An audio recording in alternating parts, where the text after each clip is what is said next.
I don't know. I've been talking with my brother lately, who I grew up, watching him play, and I was not allowed to play because he was the big brother. But I've remained interested in games, and it's been interesting, telling him about what's been going on in the space. And so recently he asked me, I told him a little bit about you guys and the stuff you make and sort of the struggles you guys have been having. And he just asked, is the audience for games just very stupid or not very curious? And I said, well, isn't that the majority of people? I don't understand, what is it that's uniquely, limiting about the game space that's different, say, from audiences for other things? Is that a question? Yeah, I guess I'm just thinking out loud. It's just I guess I'm curious, I don't know, we were talking about, how do people outside of the space, how are they supposed to hear about things, your games? What is it that the games media, I guess, or other media could be doing that could be helping out developers who are doing interesting stuff? It's a difficult problem than just exposure. This is also a problem of design, because if you want to do anything meaningful within games, you have to work for that game audience. Whether you succeed or not, you still have to. If you want to create something that is even noticed within games.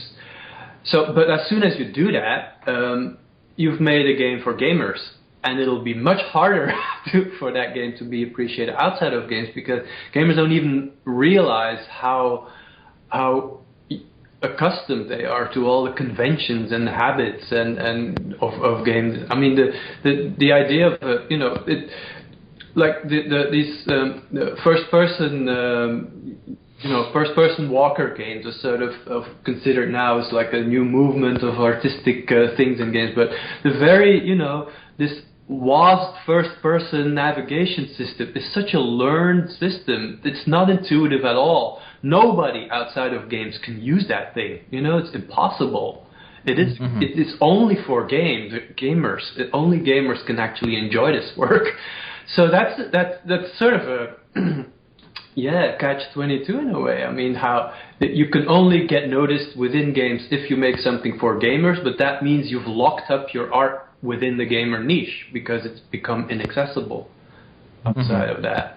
So there's no point in trying to highlight these things towards a non-game audience, because, well, at best they'll look at it and think it's beautiful, for instance. And when strongly encouraged, maybe they will learn to navigate, especially if the designer put in a second mode for easier navigation for newbies or something. Or if they have a guide. I've heard of, for instance, a friend of mine guide his parents through Dear Esther. They could not play it, but they were enchanted by how it looked and the whole story and everything. And so he played it for them while they were looking. So that's the way. No, I mean... So there might be a new job out here for video game guides, tourist guides, but for video like Sherpas or something? Right.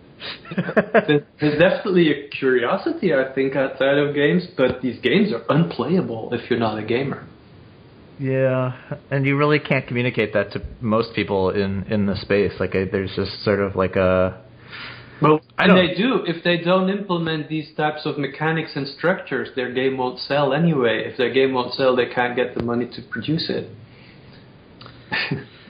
So, I mean, you said something in your email, too, that I've heard a couple of writers actually say, which is that, you said, the best we can hope for is a complete crash of the industry so that smarter people can start over, treat the medium with sincerity, respect, and cultural ambition. I know you, I mean, do you feel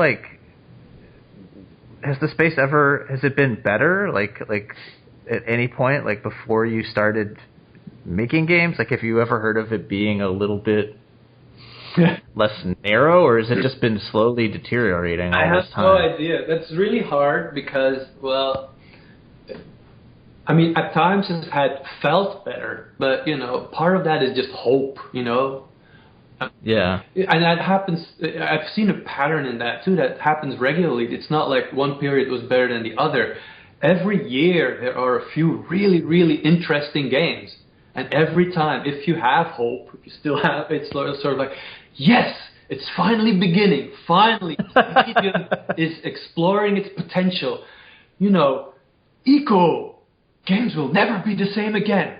Yeah, well, you know, games continue to be the same after eco and after so many other games. You know, so I have this sort of this feeling that being creative in games, you can only take one step away from sort of what games sort of tend to be, the conventions, and then nobody ever takes a second step, because the second step always fails, never, you know, or I don't know, or there's not enough sort of encouragement or support to sort of branch out, expand, move away from that center. It's always first steps everywhere, all the time, and they're very interesting, these first steps, but yeah. So what's an example of one step away? Well, Eco was an example, Silent Hill was an example, the early games, Dear Esther, Stanley Parable, you know, all those games, Kentucky Route Zero, Dinner Date, you know, all those games are one step away from games and from, you know, the conventions of games. And then, you know, the next game that these same people make is also only one step away from. Nobody sort of builds on that and takes it further. It seems to me. I mean, maybe, you know, I think the only things that take it further are then things that are way smaller, probably, you know, things that I might not even notice, you know, because nobody cares. They're, you know, too small, too amateuristic, I don't know, too experimental. I mean, that's also important. I find skill important. I mean, it is, when something is well done, that's definitely admirable. And I have a certain fondness for sort of an anarchist punk attitude, but I understand that it's difficult to convince somebody with, you know, really badly done graphics and awful sound, etc. It takes, I mean, you know, you demand a very big effort from the audience, and sometimes that works, you know, but it's going to be only for a few people, and certain things for certain people and others for others, and so yeah, you know, if I were a millionaire, I'd just dump some money on these people so they could in a way finish their game. So, I mean, like, what would an example be of, like, 2 steps away from what the normal conventions are? Because I do agree with you. Yeah, the thing I'm thinking of is, for instance, as an example that I've played, like, a few months ago, is Luxury Simulator. I don't know if you've probably never heard of it. I haven't, but I want to. We selected it also for the Not Games Fest. It's a very good example of it being 2 steps away, in the sense that it really isn't a sort of a game anymore. But still, it's very clever in terms of its interface, because it is a sort of a walking game, but that's the interface is. It's almost like a museum visit. You know, you walk in a room and you hear a voiceover and there's something to see. You go to the next room and, you know, another element, another voiceover. And I find it incredibly clever because of its simplicity, I guess. But it's a 3D game, and it's, you know, it's okay done, but it's sort of like, it could be so much better and so much more beautiful and sort of technically better made, etc. But of course that's impossible because it's too experimental. It deviates from everything too much in a way. Yeah, I mean, it seems like the default is,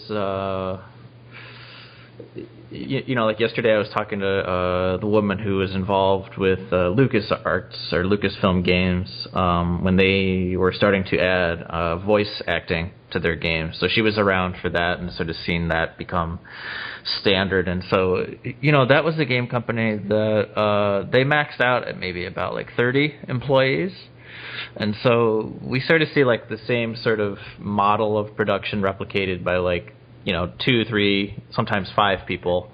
You rarely see like independent developers like 15, 20, or 30 people, and I wonder why that is. I mean, I understand that like it's hard to find other people if you want to do creative stuff that like you gel with, but why is it so rare in games? It's rare everywhere, isn't it? I mean, yeah. I mean, for creative work, that really to do it well, that relies on individuals, not on sort of companies. I guess maybe rock bands are sort of an exception. Like, yeah, that's sort of the model I'm comparing it to. Group, but any other medium, the films stand and fall with like directors, photographers, and actors, all sort of individuals. They never form a company. I guess a temporary one, sort of a legal structure. Or books are written by single, individuals. Contemporary fine artists, they often have assistants and employ people, but they are, the creative vision is definitely not a collective effort. Mm-hmm. So I don't know. I find it kind of a rare model to. What is missing is sort of maybe the fine arts model where you have indeed a company, a group of people that is explicitly led by one sort of creative visionary, by an artist. All the companies, they always pride themselves on being democratic and being collective, but maybe that's historically not a very good formula to make great art. You have to, you can definitely collaborate, and many artists have with great results, but there needs to be some sort of a vision behind it that can really only be held by one person. In rare occasions, like two people, there are sort of couples in art, but doesn't really not more than that. Well, something else, I guess this will be funny to ask about, but you said that most things said about video games are boring. You said that they're you said that they're a boring thing to talk about.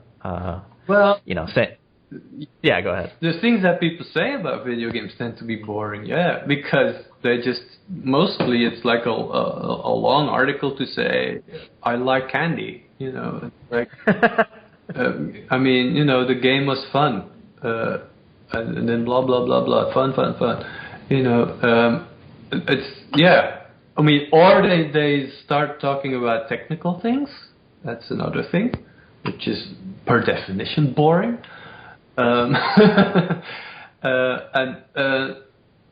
then there's this tendency in the sort of more hardcore circles to compare everything with the ideal game in sort of capitals. There's this imaginary ideal that a game should approach, and then that's where these game scores come from. I think you get it's almost like a test, like an exam in school. You sort of are graded on how close you approach the imaginary ideal game. I guess in platonic terms, that would be how close you approach truth, or something. I've heard that before too. Like that's the and that is very strange because it implies an upper limit. It implies that there is perfection and that they also know what perfection is. And so anything that imagine surpassing their idea of perfection, or not, doing something that doesn't even fit within, the sort of category they have to achieve the test result. Your test is to write an essay, and you make a drawing instead. You failed your exam. But it might be a wonderful, beautiful drawing, but game writers and gamers don't seem to be ready for that. I mean, you said too that like all the talk about business is boring, and I guess that's a yeah. I wonder how that is in other media, because maybe once you get so close to an industry, maybe it's all about business, and maybe games are the same as film and the same as dentists and toy makers and whatever. Farmers, maybe once you get so deep into an industry, it's all like that. I don't know that. I mean, it might not be true. I don't know. I don't know if when you're a film buff, if then your most of your conversations are about budgets. Well, I mean, I don't know if they report this over there, but I mean, in America all the time there's there's reportings on like how much a movie grosses. Yeah. Who cares about that? Like, who are they like? Well, I think that's a tendency that exists in games and apparently outside of it too, is that something that is massively successful must also be good, which implies that most people feel like they are the same as other people, which I find a very surprising thing to think. I mean, that's almost admitting that, all this individualism that we built our humane democratic societies on doesn't exist. It's a really, really weird thing to think, but yeah, I mean, that must be implicitly how people think. This is also how Gamergate always talks. They always talk in the first person plural. I find that so weird. I mean, when I talk in the first person plural, I mean my wife and I. I don't mean these anonymous invisible masses that I associate with. Very strange. Yeah, maybe it's an evolution. I don't know. It's definitely interesting. This sort of the tendency towards a collective existence. That is, maybe it's just because we're completely manipulated by commerce, and the deeper capitalism goes, the bigger its audience needs to be because everything gets cheaper. So maybe that's just maybe we're just completely manipulated to think that we are an anonymous mass. I mean, it's kind of always been inherent in video games, I think, where you're sort of treated as a consumer and not a human being. I mean, yeah, and I don't, and that is to some extent understandable, because if you see how sort of to game is sort of like a need, that can be satisfied. It's like, I mean, maybe not as extreme as eating and drinking, but it's definitely sort of like it's different than sort of more artistic, aesthetic desires, like wanting to see a movie or a film. I think it's wanting to play a game is deeper. It's a little bit like, like maybe an addiction of some kind. You need to get sort of a fix in a way. I mean, I don't want to like literally call it an addiction, but the way people talk about it, it feels a little bit like that. So then you get this industry that sort of caters to this desire, to a very clear desire and a very clear need that can be satisfied by a certain product, which is, maybe that is unique to games. I don't know. Yeah. Well, this is because I mean, you must have felt that. I have felt that certain games, you just can't put them down anymore, and you sort of want to get back to them, and that's not always for like this uplifting aesthetic experience. It's very often you don't even know why, you just have to. So, I mean, that happens, and most people, or I don't know, people who are a little bit conscious about that, they would just say, okay, that's what this game is doing to me. I'm deleting this off of my computer because it's basically ruining my life. But maybe gamers don't have that response. Maybe they just always indulge in that. But like we see that like bleed into so many other things in our lives now, where like games are almost like the default cultural model, where like Facebook is a game and Twitter is a game and the internet is a game. Like you were talking about, like people treat like websites or articles they've done like movie grosses, where just because a lot of people read it, it has to be good. Right, that's true, and everything is continuously quantified with likes and follows and reblogs and what have you. I mean, that does seem similar to games. I'm not sure in what direction that goes, because that's also very much related to sort of the neoliberal tendencies in economy, and sort of sort of strange ideas about meritocracy, for instance. I read a lot about that in a book a while ago from by a Belgian psychologist, Paul Verhagen, who's he was talking about that almost sort of in general, not even vaguely connected to the internet, but even in general, that more and more things are being measured and you're being rewarded based on the results of that measuring. And the huge problem of that, I mean, apart from the competition that this creates amongst people who are supposed to be colleagues, for instance, or friends, it also is a big problem in the sense that there's a lot of things in life that you cannot measure. And so him as a psychologist, for him this is a huge problem because those tend to be the things that make people happy, that give a sense of having a full life.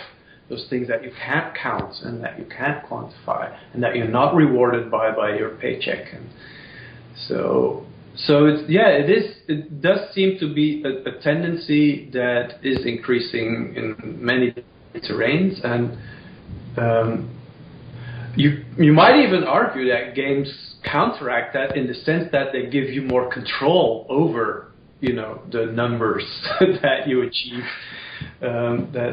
While outside of games you have no control. You post a tweet and you don't know how many people are going to favorite it, but you really want there to be a lot of favorites or retweets or whatever. But in games you can actually sort of say, I'm going to kill 10 bad guys and it's all under my control and I've done this. Like I've created this number. That's basically what we're saying. Well, this is this will be my last question for you, and it's intentionally broad, and it's sort of similar to what you just said. But what do you think video games have accomplished? Accomplished? Yeah. Yeah. Wait, there's one clear thing, of course. They've definitely pushed a certain type of creative technology. I mean, video games have been the engine behind definitely, real-time 3D technology, but probably a lot of other sort of high-tech personal computer stuff. And that's actually nice, it's nice to have good technology, see technology improve. So that's an accomplishment. I do think, I still deeply believe in the artistic potential of the form. So, and that's something that video games have accomplished. They've created at least theoretical potential for a new artistic medium. And there's been a lot of interesting works of art made in that space, even if they're only sort of one step removed from the conventions, but they're still very interesting, and some of them beautiful. So that's worth it. Just the beautiful picture is actually very interesting. And I think on the more sort of nefarious end, I guess they've also accomplished to build a business out of exploiting certain needs and desires in people that perhaps shouldn't be encouraged. Like the desire for aggressive competition and all that. I mean, that seems to be the bread and butter of the industry. And that's kind of,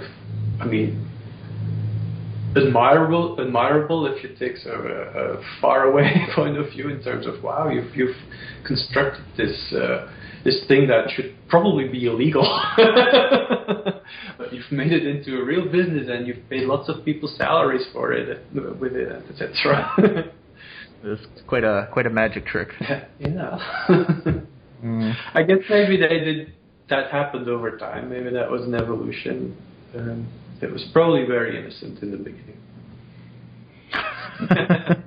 That's part of what I'm trying to figure out with this. And I will say too, I mean, like you did mention that you're much more optimistic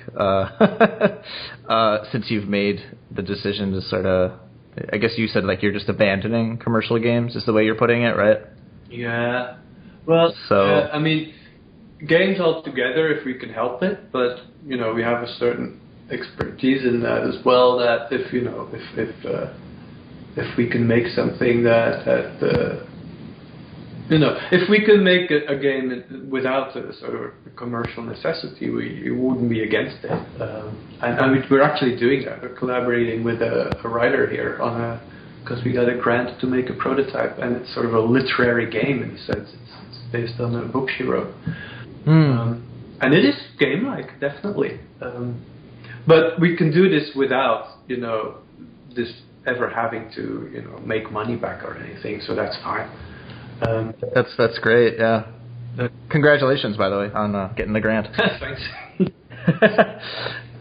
Well, no, I've been sort of looking at that too for this project I've been working on, and something that's come up is to maybe go to New York to be a visiting scholar and sort of, I don't know, I guess like treat it like an incubator, like use their faculty as a resource in my research, which is weird because I really haven't been thinking of this as me doing research. It's just sort of I started a project.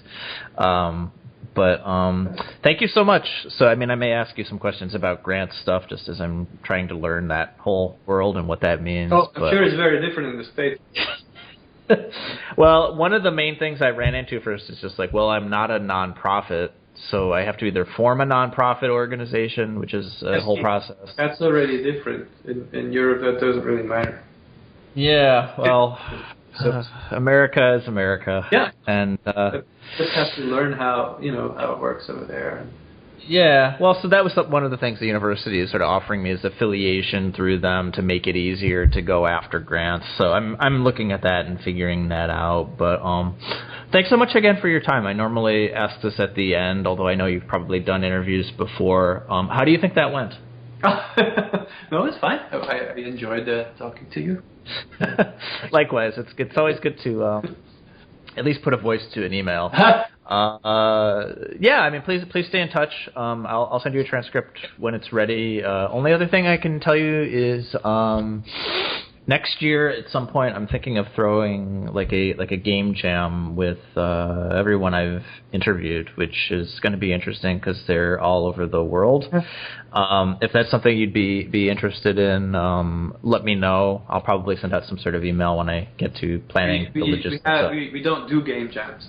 Never. We're sort of against game jams. Are you? Why is that? Because we're old and slow. Oh. Well, I mean, you don't have to rush into things. I mean, the games that we have, those are, between idea and release, there's years. Where I mean, that's our way of jamming. We do slow jams, very slow jams. No, I'm with you. I mean, my project is literally like I talk to people for about an hour and a half, and then I transcribe it, and then I post it. So I'm certainly not posting every single day. So I'm with you on that. But so I may keep you in the loop because I don't think it's going to be the kind of sort of game jam that you're thinking of. It's certainly not going to be a 24-hour everyone. Yeah, I mean, friends of ours are very much in favor of it, and they recommend that we do it. I guess maybe we just have some prejudices. I don't know. Well, I mean, there's no time. I don't know. Well, yeah, I mean, so spend like 2 days in a room full of sweaty game developers.